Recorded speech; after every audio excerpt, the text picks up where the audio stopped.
King of rock, king of pop, godfather of soul.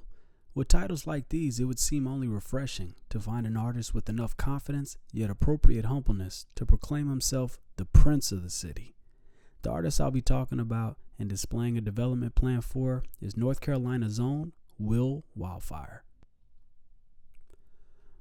Will Hoggart is an alternative R&B singer from Laurel, Maryland, who calls Charlotte, North Carolina home. An avid rock and roll fan from childhood with pairing interests in modern and classic R&B. His mission was from childhood to now to present himself as an artist that'll merge his two interests in a new way that'll impact the world. Noisy has proclaimed him to be North Carolina's next great soul rock bad boy. His musical rise has begun in high school after joining a local band and performing at local venues around the city. This passion followed him to college while attending University of North Carolina at Chapel Hill, where he would utilize his influence from rock and hip-hop classics like Jimi Hendrix to Kanye West to grow his sound and develop his image. His hard work and dedication to his craft has turned this Carolina-raised singer from a bedroom singer to performing alongside some of his favorite acts in the industry.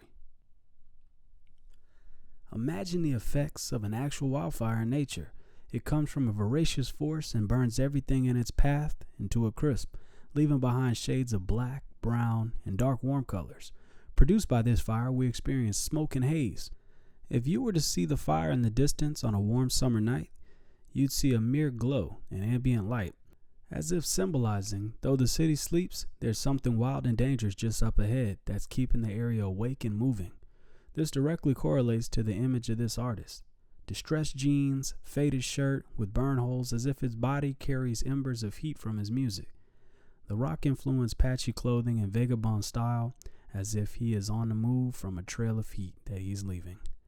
Atop his flowing dreadlocks, he'll be seen wearing his signature straw hat, almost as if to pay an ironic nod to the hat atop Smokey the Bear's crown. Grungy and rough around the edges with shades of black and blue and purple signify nightlife as his escape and his next stage of arson. Finally, his image is paired with the Buddhist prayer beads, as if he's remorseful by those affected by his come-up and unpredictable nature. It's these dark influences that separate him from the traditional R&B counterparts and hip-hop based singers in his area. He simply is an artist that aesthetically doesn't fit in, and that appears to be by design. In this music video, titled Prince of the City, you'll see how his influences tie together by mixing alcohol, seduction, party, and drifter mentality into relatable and enjoyable nightlife music.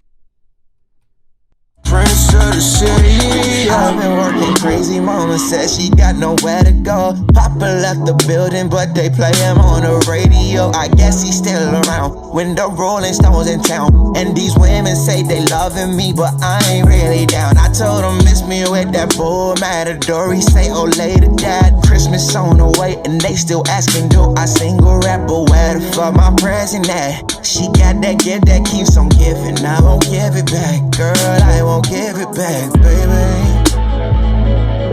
I deserve, they want me to chase them, girl, I don't chase my local. Girl, I ain't that kind of nigga. I ain't that kind of nigga. I don't even use Chase Bank. Girl, I don't even chase my liquor. Wanna be the fucking prince of the city. Prince of the city, yeah. A few elements of this video worth noting is the shot of the artist on top of the high building in downtown Charlotte, as if to symbolize his place above the other artists in the city, and his larger-than-life persona. Another shot displays another recurring theme in his music, the alcohol, which can be seen in various shots of this clip, involving the local liquor store and the females accompanying him. Last, the final scene of this clip is a toast amongst friends in an after-dark house party, showing his demographic and scene for his sound, that college late-night party music.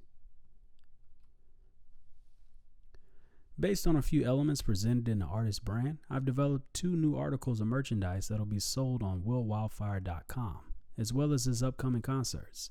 The first is his iconic straw hat, which will become a symbol of the movement throughout all his future tours among fans.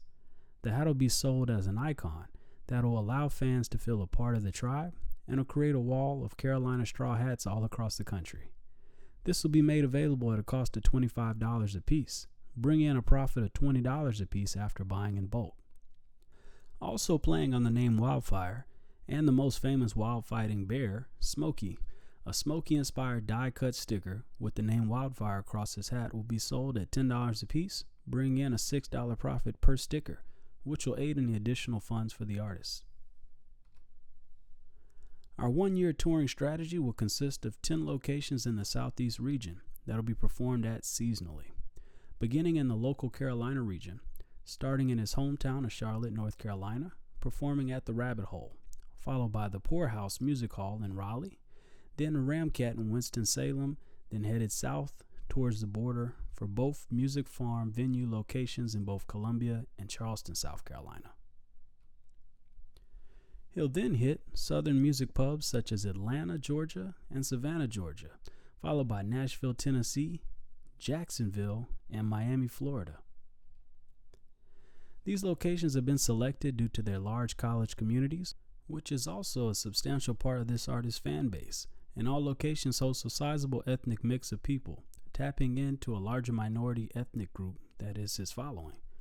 Last, these locations are all within driving distance from the artist's home base of Charlotte, North Carolina, allowing savings on flights and relative ease of the interstate system, with the majority accessible via I-95 and I-40. The marketing of these 4 seasonal tours will be hard driven by the seasonal holidays that will provide the most population per city due to the holiday travel and increased social media activity around these times. Marketing will take place via Instagram and Facebook advertising and video announcements of upcoming shows. With the joining of existing concerts during these times, guerrilla marketing strategies, painting each city in a swarm of fire embers, and pop-up ninja shows to allow buzz to spread via word of mouth among existing and potential fans. This will also be obtainable with under $500 per show, totaling to $2,000 annual budget for marketing, which will be supplemented by merch sales, YouTube AdSense and plays, as well as streaming revenue throughout the year. The timeline of merch sales, concerts, promo, and music releases will be as follows. Starting at the beginning of the year, a New Year's concert will be performed in Charlotte, requiring the least amount of travel and most use of hometown word-of-mouth marketing, following the release for a new single that'll go live the night of the concert, allowing the attendees of the show to hear the content first. Subsequently, the next shows throughout the Carolinas will follow the month of January leading to mid-February on a 2-venue-a-week Friday and Saturday plan for the duration. The same venue will be booked for subsequent seasons with spring break, summer vacation, back to school time, and winter and New Year's breaks. This structure follows the college and high school break times, allowing for maximum reach to the core demographics. This 2-month schedule will also allow the artist 5 days of rest and recoupment between each 2-day show. This also creates an opportunity to establish street teams and allow the teams to market throughout each city. Merchandise will be purchased seasonally in bulk via purchases in 500 and 1,000 item increments, allowing any unsold merch to be allocated into the next tour's inventory, saving on cost. The direct content marketing via social media, selection of venues and locations based on young adults and colleges, paired with the aesthetic of this artist's rock and R&B bad boy image, will maximize fan involvement, crowd attendance, and brand identification. When fully implemented, it's anticipated that this fire in the distance will grow to an unstoppable force that'll take over every city in its path for following years to come. Thank you. My name is Cardell Edmond, and these are my references.